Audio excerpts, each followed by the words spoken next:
যে গুনাহকে আমরা ছোট মনে করি সেটিও হতে পারে কবরের আযাবের বড় একটি কারণ।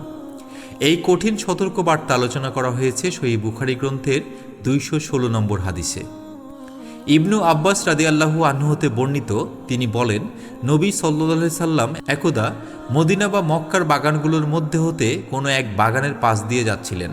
তিনি এমন দুজন ব্যক্তির আওয়াজ শুনতে পেলেন যে তাদেরকে কবরে আযাব দেয়া হচ্ছিল। তখন নবী করিম সাল্লাল্লাহু আলাইহি সাল্লাম বললেন, এদের দুজনকে আযাব দেয়া হচ্ছে, অথচ কোনো গুরুতর অপরাধে তাদের শাস্তি দেয়া হচ্ছে না। তারপর তিনি বললেন, হ্যাঁ, এদের একজন পেশাব করতে গিয়ে সতর্কতা অবলম্বন করত না, অপর ব্যক্তি চগলখড়ি করত। অতঃপর তিনি একটি খেজুরের ডাল আনতে বললেন এবং তা ভেঙে দুটুকরো করে প্রত্যেকের কবরের উপর এক টুকরো করে রাখলেন।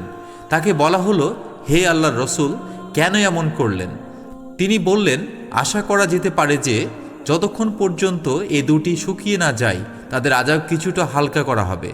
আল্লাহ আমাদেরকে পবিত্রতার ব্যাপারে সতর্ক করুন, আমাদের জিহ্বাকে চগলখড়ি থেকে হেফাজত করুন এবং কবরের আযাব থেকে আমাদের নাজাত দিন।